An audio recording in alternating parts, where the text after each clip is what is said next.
of us present here have something in common, irrespective of our age, gender, income levels, employment status. And what is that? We are all consumers of goods and services. We are all liable to pay GST whenever we consume goods and services. On a lighter note, even GST officers are not spared from this tax. So moving ahead, if we want to know more about GST, let us first discuss the motto of GST. What is that motto? The motto is one nation, one tax, one market.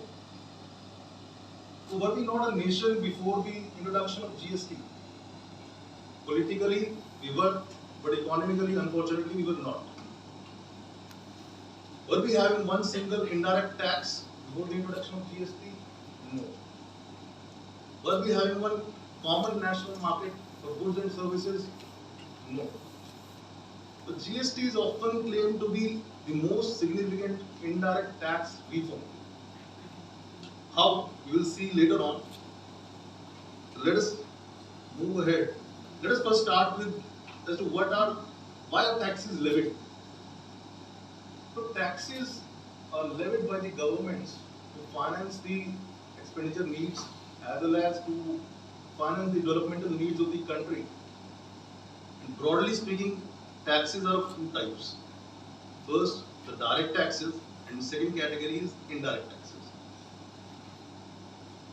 All of you must be aware about the direct taxes. The most common example of direct tax is income tax. In the case of direct taxes, the person immediately paying the tax to the government is the person that the government is seeking to tax. For instance, I pay income tax. So I cannot pass on the incidence of income tax to some other person.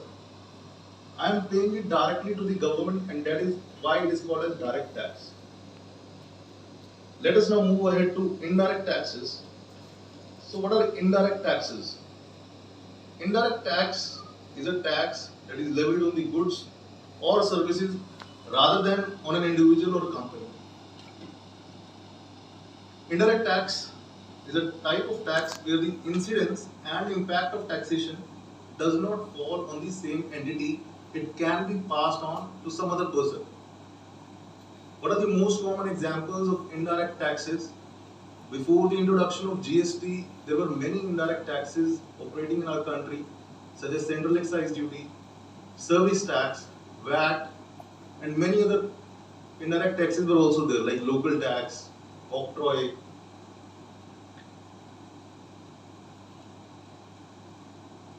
And there are two main administrative bodies for administering direct taxes as well as indirect taxes. Direct taxes are administered by CBDT, that is Central Board of Direct Taxes, and indirect taxes in our country are administered by CBIC. So you can see the examples of direct taxes as well as indirect taxes. I have already mentioned them. Capital gains tax, it is also one of the examples of direct tax. So we have completed 6 years of GST, and we often have a tendency to not appreciate our past.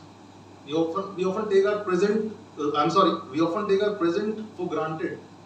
We cannot truly appreciate our present unless we know about our past. Just like we cannot truly appreciate the privileges of living in an independent India unless we know about our colonial past. Similarly, we cannot truly understand the advantages of GST if we are not aware about the pre-GST regime. And I would like to explain this concept by an example. Can any one of you name a few subjects that you are studying in this institute? Anyone from the students? Anyone?